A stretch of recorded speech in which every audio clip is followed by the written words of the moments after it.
Je remercie les organisateurs de m'avoir invité à leur congrès de la vision. Je vais vous parler du presbyLASIK et je vais vous parler de la solution qu'a trouvé le laboratoire Bosch et Long qu'on appelle le Supracor.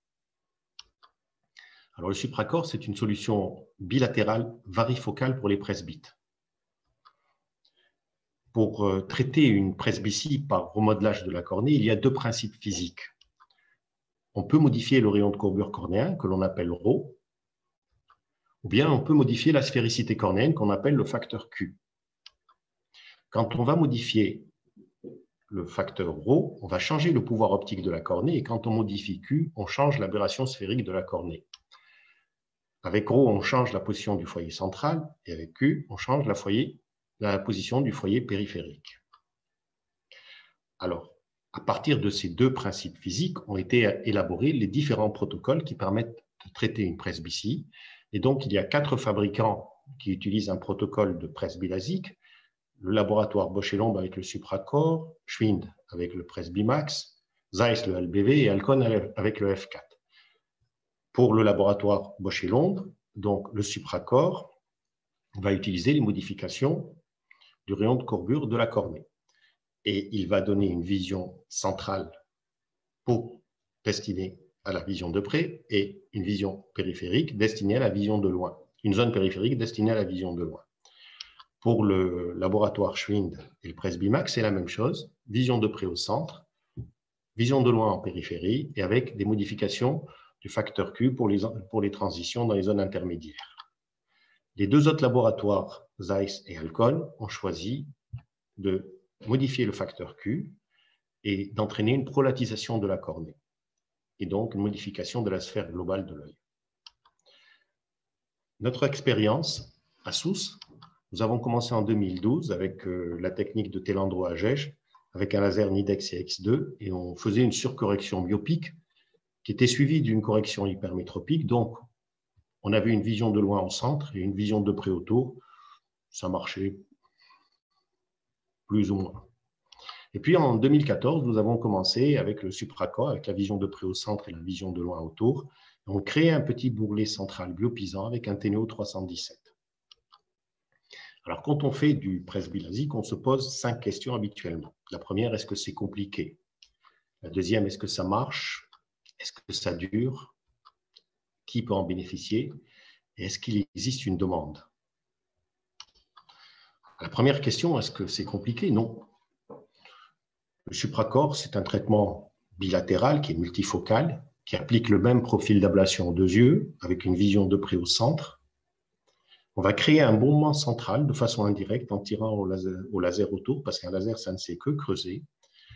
Et ce principe découle de l'intracor, qui a permis de comprendre qu'une petite surface bombée au centre permet d'avoir une multifocalité cornéenne, avec une bonne vision de près par augmentation de la profondeur de champ, sans avoir trop de myopie ou de gêne de vision de loin. Donc, comme vous voyez sur la diapo, les rayons marginaux permettent de voir de loin et les rayons paraaxiaux permettent de voir de près parce qu'ils se focalisent en avant de la rétine. Donc, comment marche le Supracor? Tout d'abord, il y a 2 paramètres à régler. L'addition. On peut donner une addition 1000 de 1,75. On peut donner une addition de 2,50 que l'on appelle régular ou une addition de 3,75 que l'on appelle strong. On va donc créer un mamelon central qui va générer une myopie de 1,75, de 2,50 ou de 3,75 pour avoir une vision de près. Ensuite, on peut aussi modifier la cible, c'est-à-dire que l'on peut demander à ce que le patient soit un peu myope pour augmenter cet effet en vision de près et en général, en cible à moins 0,50 sur l'œil dominé de loin. Ou on peut demander une cible plane, on aura un patient métrope sur l'œil dominant de loin, ou plus 0,50 pour avoir encore un meilleur confort en vision de loin. Donc pour le chirurgien, c'est extrêmement facile. Il faut connaître l'œil dominant de loin et 2 clics, addition et cible. Alors comme vous voyez sur le tableau du laser, on va choisir la cible, 1000 régular strong, la cible moins 0,50 et le l'addition Mild Regular Strong. Entouré de rouge, c'est la cible. Et voilà ce que nous voyons quand nous travaillons. Alors, on va soulever le flap, tout simplement. C'est une hypermétropie de plus 2,10 avec un petit astigmatisme de 165 moins 0,50. Et ici, on fait une addition de 3,75, un strong.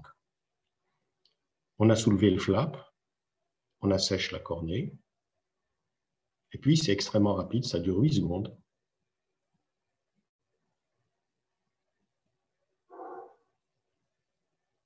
Et le laser va débuter.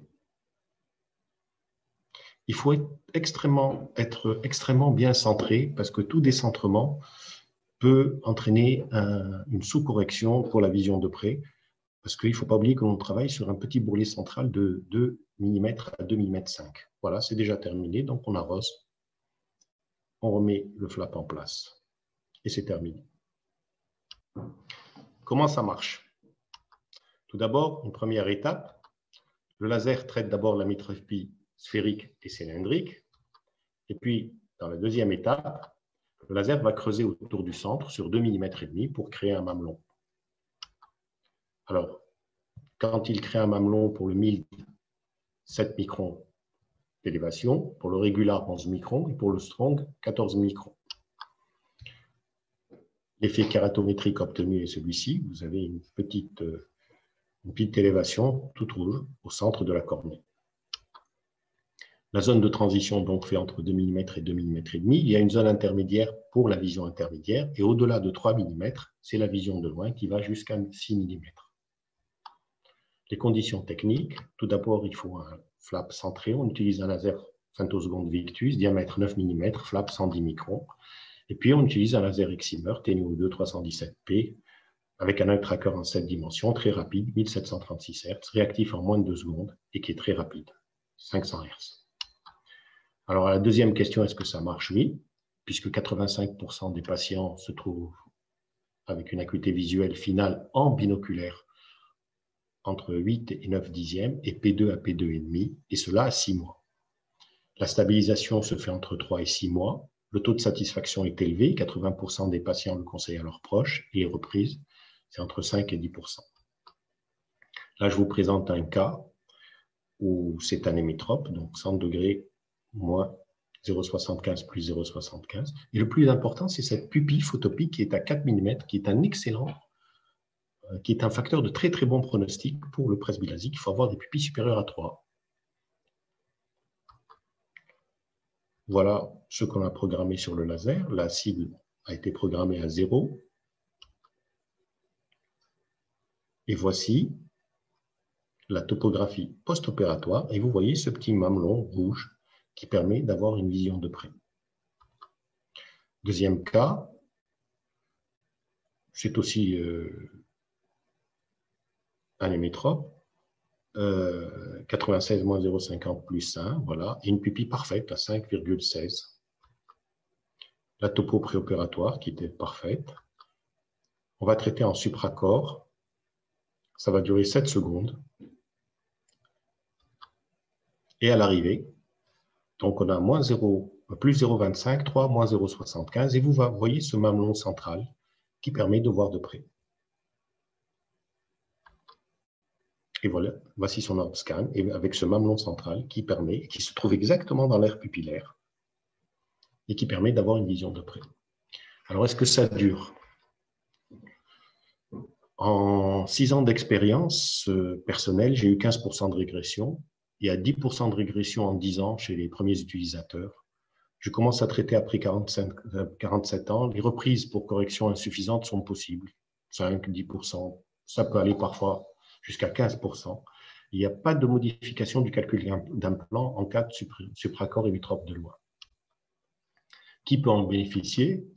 Les critères d'inclusion pour les myopes, c'est 45-65 ans, les myopes de moins 1 à moins 5, le cylindre inférieur à 3, il faut une acuité visuelle minimale de 8 dixièmes. La pupille doit obligatoirement être supérieur à 2,9 mm en photopique et supérieur à 3,5 en mésopique pour une raison très simple, c'est que si la pupille est trop étroite, le patient va se retrouver myope. Donc, plus la pupille est large, et meilleur sera le confort du patient en post-opératoire. Pour les hypermétropes, c'est entre 47 et 67 ans. Je traite les hypermétropes de 1 à 4 avec un cylindre inférieur à 2. L'acuité visuelle doit être aussi de 8 mm. Même chose pour la pupille. Les résultats, donc, ce sont les mêmes. 8 à 9 dixièmes, P2, P5, stabilisation 3 à 6 mois. Il faut commencer par ceux qui n'ont jamais porté de lunettes. Ce sont les meilleurs cas. La sélection des patients peut être très stricte. Il ne faut pas faire de patients qui sont 12 heures par jour sur un ordinateur ou des patients qui ont une licence d'aviation. Il faut faire des patients qui ont une vie bien équilibrée au point de vue vision, entre la vision de loin et la vision de près. C'est un traitement simple en 2 clics et il faut éviter au début les hémétropes. Il faut commencer par le patient idéal, qui est hypermétrope de +1, +2, qui a plus de 50 ans et qui est sympa et cool. À ce moment-là, vous allez faire l'œil dominant régular, cible +0,50. L'œil dominé en strong, cible -0,50. Et là, vous avez vraiment peu de chances de le rater.